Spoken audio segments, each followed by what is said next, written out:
Hello students, हमारे YouTube channel the Chhattisgarh education में आप लोगों का एक बार फिर से स्वागत है। कल अपन लोगों ने छत्तीसगढ़ की क्लास स्टार्ट की थी। उसमें मैंने आप लोगों को बताया था छत्तीसगढ़ को कितने उसके इतिहास के बारे में कितना समृद्धशाली रहा, गौरवशाली रहा।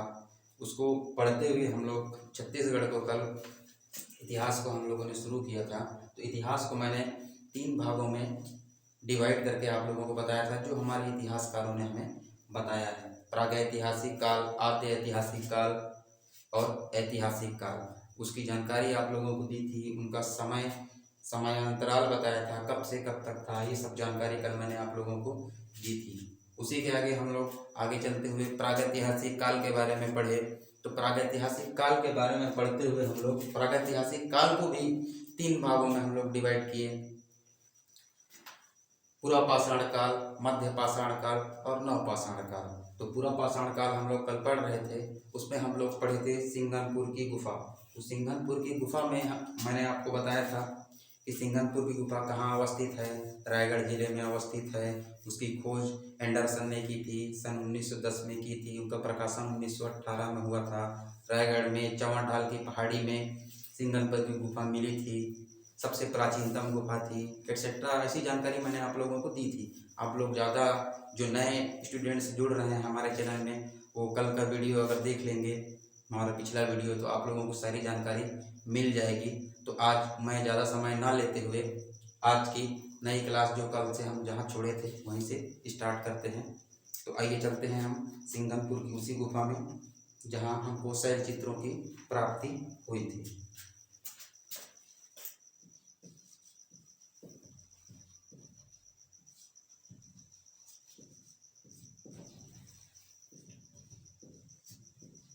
तो ये सिंघनपुर की गुफा, कल मैंने बताया था आप लोगों को सिंघनपुर की गुफा कहाँ पर अवस्थित है। रायगढ़ जिले में अवस्थित है। कौन सी पहाड़ी पे? तो चौवन ढाल की पहाड़ी पे।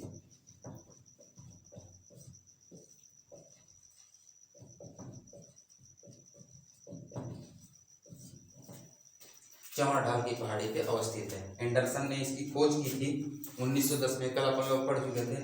हम लोगों को आज पढ़ना था यहाँ जो शैल चित्र पाए गए हैं, उनकी स्थिति, उनकी आकृति, उनकी समानता, क्या डिफरेंस है, क्या वो विशेषता रखते हैं, वो हम लोगों को आज पढ़ना है। तो पढ़ने से पहले मैं आपको बता दूं कि वर्तमान छत्तीसगढ़ में जो सिंघनपुर की गुफा है, ऐसा कहा गया है लोचन प्रसाद पांडे जी के द्वारा।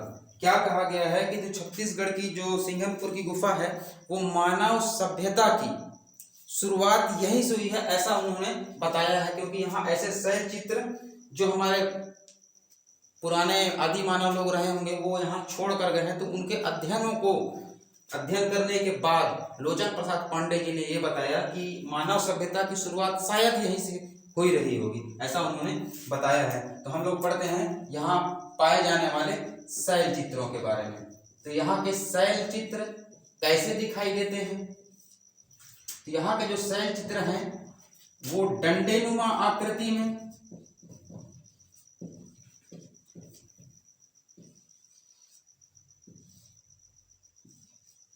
इस टाइप से कुछ सदृश ऐसे ही चित्र उसमें बने हुए प्रतीत होते हैं। वो भी एक सीढ़ी क्रम में बने हुए प्रतीत होते हैं।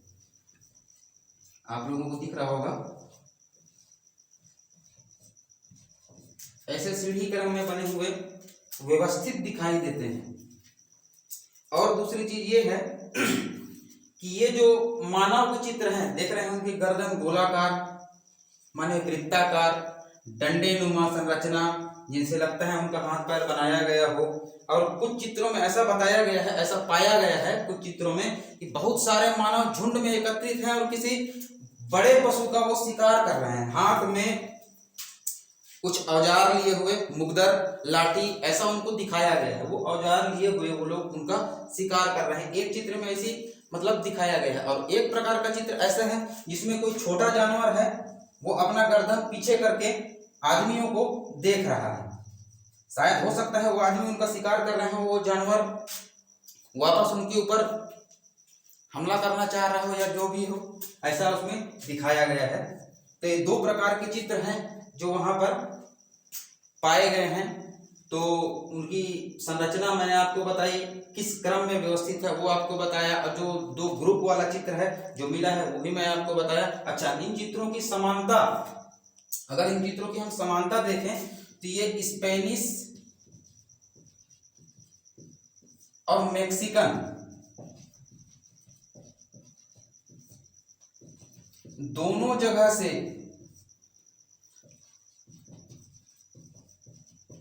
समानता रखते हैं। समानता कैसे रखते हैं, मतलब यहाँ पर जो मूर्तियां हैं स्पेन और मैक्सिकन में जो इंसानों की मूर्तियां हैं, वैसा प्रतीत हो रहा है कि यहाँ पर जो शैल चित्र और मूर्तियां बनी हुई हैं वो इन्हीं के जैसी हैं।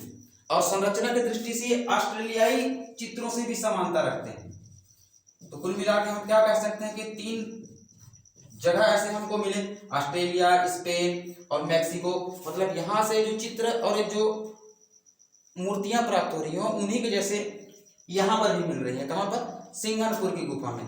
तो ये है सिंघनपुर की गुफा। इतनी जानकारियां हैं, इनकी समानता है, और मैं बता चुका हूँ कि ये सबसे प्राचीनतम गुफा है, कहाँ पर अवस्थित है और सबसे प्राचीनतम है, इनके आकृति कैसा है, इनकी समानता किससे है, ये सारी जानकारी आप लोगों को मैं दे रहा हूँ। और ये क्वेश्चन शायद पूछा भी गया था, पीएससी में पूछा गया था, व्यापम वाली परीक्षा में भी आता है, इसीलिए बहुत इंपॉर्टेंट हमारा चैप्टर बन जाता है सिंघनपुर की गुफा। तो सिंघनपुर की गुफा का जो चित्र है, शैल चित्र है, उनका जो कलर है वो गहरा लाल, या आप गेरुआ भी कह सकते हैं इनको, गेरुआ रंग से बना हुआ प्रतीत होता है। तो ये किस वजह से हो सकता है? आयरन ऑक्साइड का उपयोग शायद उस समय किसी पत्थर के औजार में लगाकर हो सकता है उनको बनाया गया रहा हो, या किसी डंडी वगैरह का प्रयोग किया रहा हो, सरकंडे का प्रयोग किया रहा हो, पत्थर के औजारों से या सरकंडे का प्रयोग किया गया हो इन चित्रों को बनाने के लिए। इस वजह से इसका कलर गहरा लाल या गेरुआ कलर का हुआ था, जो आयरन ऑक्साइड की अधिकता की वजह से था। अच्छा, दूसरी चीज ये बताना मैं आपको चाह रहा था कि यहाँ पर कुछ चित्र ऐसे भी प्राप्त हुए हैं जो हमको देखने से ऐसा प्रतीत होते हैं जैसे इंसान चेहरे में मुखौटा लगाया हुआ रहता है, वैसे मुखौटे वाली संरचना, मुखौटी वाली संरचना भी यहाँ पर मिली हुई है। तो ये थी यहाँ सिंघनपुर की गुफा में मिलने वाले जो शैल चित्र हैं उसके बारे में ऑलमोस्ट मैंने सारी जानकारी आपको दे दी है।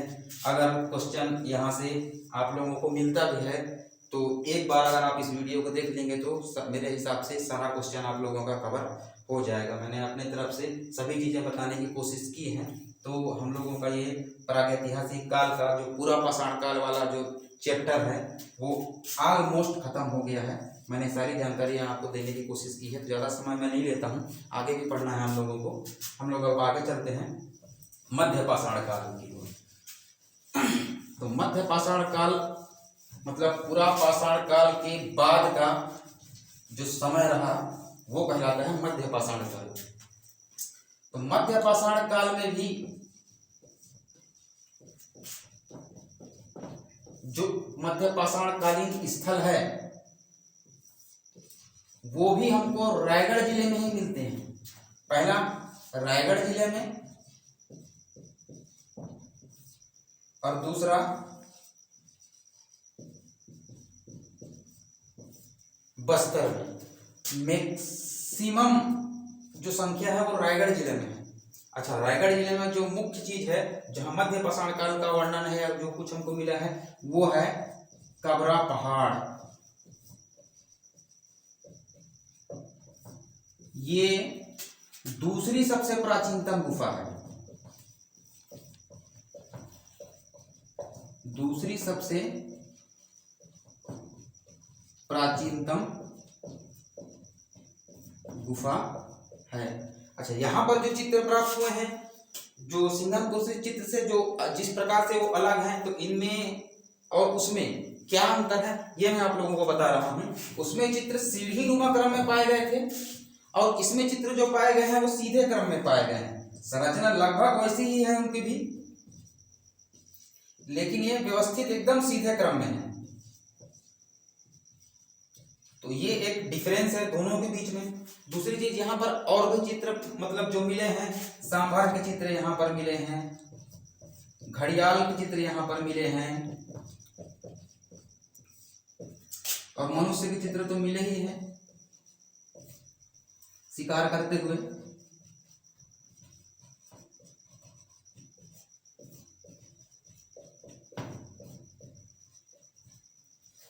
तो सांभर, घड़ियाल और मनुष्य का शिकार करता हुआ चित्र यहाँ पर हमको मिला है। व्यक्ति को कैसा दिखाया गया है, पंक्तिबद्ध कतार के रूप में। अच्छा, एक चीज जो मैं उसमें मेरे साइड से मिस्टेक हो गया था वो बता रहा हूँ आपको।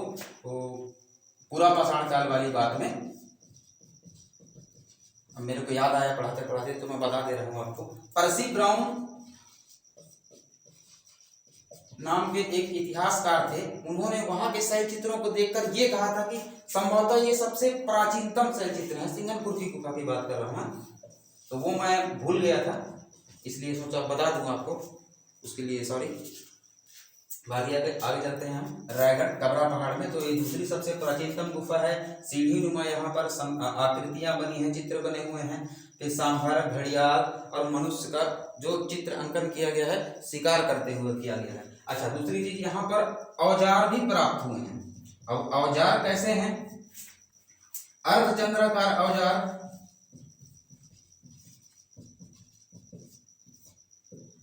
लंबे फलक वाले, फलक जिनका आकार लंबा या बड़ा होता था, अर्धचंद्राकार थे।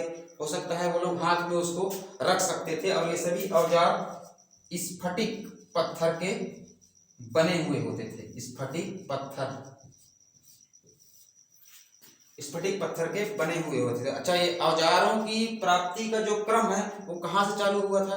तो सबसे पहले जो औजार अवशेष मतलब पूरा पाषाण कालीन जो हमको अवशेष मिले थे, वो मिले थे पल्लावरम में। उनकी खोज की थी 1863 में। मैं भारत के संदर्भ में बता रहा हूँ। रॉबर्ट ब्रूस फुट, इनका नाम था रॉबर्ट ब्रूस फुट ने की थी। और पल्लावरम नामक स्थान पर औजार इनको मिला था। अच्छा, उसके बाद फिर मध्यकालीन में अगर हम लोग मध्य पाषाण काल की बात करें तो वहां पर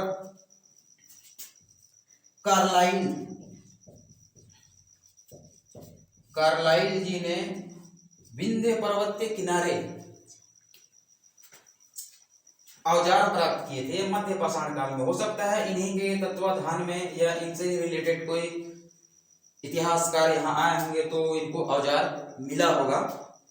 तो भारत के संबंध में कार्लाइल जी ने मध्य पाषाण कालीन औजारों की खोज की थी। तो कार्लाइल जी के द्वारा मध्य पाषाण कालीन औजारों की खोज भारत के संदर्भ में हुई थी। तो उसी तक सिलसिले में समझ लीजिए हमारे छत्तीसगढ़ में भी मध्य पाषाण काल में रायगढ़ जिले से ये सब हथियारों की खोज हुई थी। और वहां पर जो चित्र बने थे जिसमें सांभर, घड़ियाल, मनुष्य का शिकार करते हुए उसमें दिखाया गया था। अच्छा, और एक चीज, यहाँ पर छिपकली सदृश जीव का भी चित्र का अंकन यहाँ पर मिलता है। तो ये मध्य पाषाण काल की जानकारी ऑलमोस्ट मैं आपको दे चुका हूँ। इसके बाद हम नेक्स्ट पढ़ेंगे उत्तर पाषाण काल। तो उत्तर पाषाण काल में भी दो स्थान इंपॉर्टेंट है जिसको मैं आप लोगों को बता दूं। पहला धनपुर और दूसरा महानदी घाटी क्षेत्र।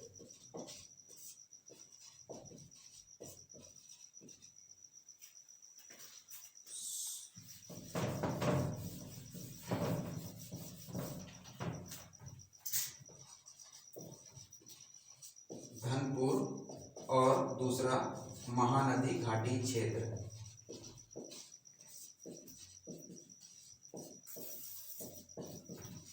तो धनपुर तो गौरेला पेंड्रा मरवाही जिला में है, जो पेंड्रा से इसकी दूरी लगभग 15 से 16 किलोमीटर है। यहाँ पर भी मानव चित्र का अंकन मिला है। यहाँ पर भी जो शैल चित्र है उसमें मानव का चित्र बताया गया है। और महानदी घाटी क्षेत्र जो है ये रायगढ़ जिले में ही है।